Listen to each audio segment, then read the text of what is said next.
Hello everyone, তো তোমাদের জন্য নিয়ে চলে এলাম জামাই ষষ্ঠীর ব্লগ। হ্যাঁ, এই ভিডিওটা ছিল জামাই ষষ্ঠীর দিনের ভিডিও। আপলোড করতে আমার অল্প লেট হয়ে গেল। তো জামাই ষষ্ঠীর দিন কলেজ থেকে তাড়াহুড়া করে বেরিয়ে ফেসে গেলাম ঝড় বৃষ্টিতে। তবুও ঝড় বৃষ্টি ভিজে ঘরে চলে গেলাম জামাই ষষ্ঠীর মিষ্টি দই কাপড় সেগুলো নিয়ে। তো সেগুলো আর ক্লিপ তোলা হয়নি আমার। তো এখানে সুতি বের করে দিচ্ছে সব কাপড় চোপড়, দুদিন তো থাকতে হবে। তো গাড়িতে উঠিয়ে নিল, তো আমরাও প্রণাম টনাম সেরে গাড়িতে উঠে গেলাম। হ্যাঁ, অনেক খুশি আমি, সত্যি সবাই তো খুশি হয় বাবার বাসায় যেতে সময়। তার উপর থেকে জামাই ষষ্ঠী বলে কথা, এখানে তো খুশির আরও অনেক বিষয়। तो हम लोग चलते चलते चलते चलते चलते यूं ही आ गए हम माधवपुर में। তো মাধবপুর এসে দেখি রৌদ্র উঠে গেছে। বাহ, কি ভালো কথা, তাই না?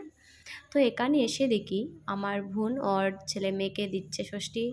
তো এই যে লাড্ডুর অবস্থা দেখো, কি চঞ্চল ও, মানে কি বলবো, বলে বোঝানোর মতো কিছু নেই। সবাই তো জানো যারা চেনো ওকে। তো এখানে ও ওদেরকে ষষ্ঠী দিয়ে দিচ্ছে। হ্যাঁ, বাচ্চাদেরও ষষ্ঠী দিতে, স্পেশালি জামাই ষষ্ঠী, কিন্তু আর বাচ্চাদেরকেও ষষ্ঠী দিতে হয়। আর জামাই ষষ্ঠী তো মানে সবই জানো, এটা স্পেশাল জামাই ষষ্ঠী। আর স্পেশাল বললেও ভুল, বাচ্চাদেরকেও ষষ্ঠী দিতে হয়। তো এই যে লাড্ডু কি নড়াচড়া করছে, মানে ওর মাথাতে ও রাখতেই দিচ্ছে না, ওটা পড়বে, মানে পড়তে হবে ওটা, মানে কি দুষ্টু ও, ঠিক মানে আর কি বোঝার মতো নয় ও যে একটা কি।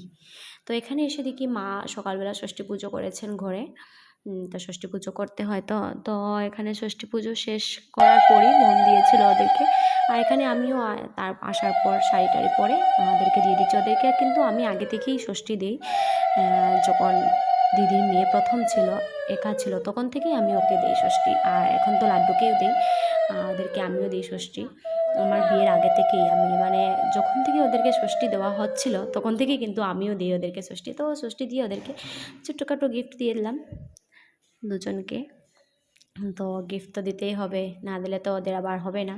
আর ওরাও কিন্তু আমাকে দিয়েছে, এই যে লাড্ডু দিয়েছিল, চিপস কুরকুরি, আর পুচকি দিয়েছে আমাকে একটা প্লাজো প্যান্ট দিয়ে। তো ওরা তৃপ্তি দিয়ে দিল। তারপর এখানে আমি আর আমার বর বসে গেলাম। মা আমাদেরকে ষষ্ঠী দিচ্ছেন এখন, যেহেতু জিজু আর আমার বর দুজন দু ডিপার্টমেন্টের জব করে ওরা। তো আমার হাজব্যান্ড কলেজ ম্যানেজ করে ক্লাস ছেড়ে চলে গিয়েছিলেন, কিন্তু জিজু ওর ব্লক ম্যানেজ করতে পারেনি, ও 5টার সময় এসেছিলো।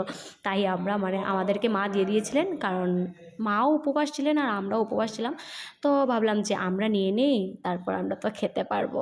তো আমরা নিয়ে নিচ্ছি। আর জিজু তো মানে অনেক লেট হয়েছে, তাই আর একসাথে আর খাওয়া হয়নি। এখানে মা আমাকে একটা কুর্তি আর ওকে একটা টি শার্ট দিয়ে দিলেন, আর আমরাও মাকে একটা শাড়ি দিয়ে দিলাম। এবার আর ভালো কিছু দিতে পারিনি, তো শাড়ি দিয়ে দিলাম মাকে।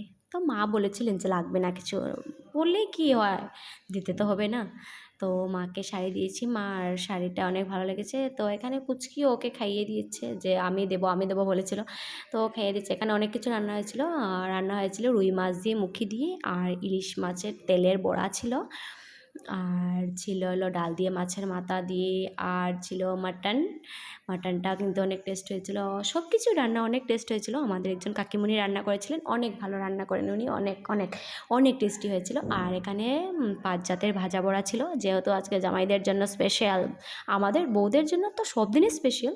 আর এখানে ছিল ইলিশ সিদ্ধ। আর আজ শুধু কিন্তু জামাই ষষ্ঠীর দিনে কিন্তু বরদের জন্য স্পেশাল।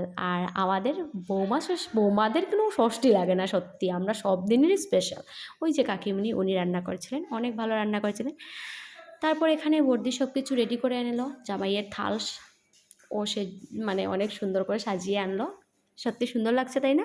তো কে কে এবার প্রথম জামাই ষষ্ঠী গেলে আমাকে নিশ্চয়ই কমেন্ট করে জানাবে। আমাদের কিন্তু প্রথম না, আমাদের এই নিয়ে তৃতীয়বার, যেহেতু আমাদের জ্যৈষ্ঠ মাসে বিয়ে হয়েছিল, বিয়ের পরেই ষষ্ঠী ছিল, তো প্রথম ষষ্ঠী আমরা বিয়ের মাসেই খেয়ে নিয়েছিলাম। আর এই যে অবশেষে অপেক্ষার অবসান ঘটলো, আমাদের জিজু এলেন। তারপর তো এখানে মা সব কিছু তোড়জোড় করে রেডি করে নিলেন, কারণ মার তো অনেক খিদে পেয়েছে। তো এখানে ওদেরকে দিয়ে দিলেন ষষ্ঠী। তারপর মাকে কিন্তু জিজু আর দিদি একটা স্পেশাল গিফট দিয়েছে। মা সেম দিদিকেও কুর্তি আর জিজুকে টি শার্ট দিয়েছিলেন, কিন্তু জিজু মাকে দিয়েছে প্রেশার মেশিন। এটা কিন্তু একটা লেটেস্ট গিফট আর একটা শাড়ি। তো মা তো প্রেশার মেশিন পেয়ে অনেক খুশি, কারণ তার সপ্তাহে 3 দিন 4 দিন প্রেশার চেক করতে হয়, তার জন্য প্রেশার মেশিন পেয়ে তো অনেক খুশি। তো এখানে জিজুকেও দেওয়া হয়ে গেলো খাওয়ার, তো একদম শার্ট টার্ট খুলে খেতে বসে গেলো, বেশি খাবে বলে। তো এখানে আরও ছিল কয়েকজন, তো ওদেরকেও খাওয়া দিতে হয়ে গেলো। তো আমার ভিডিওটা ভালো লাগলে লাইক কমেন্ট শেয়ার, আর পেজে নতুন হলে ফলো করে দেবেন। Thank you.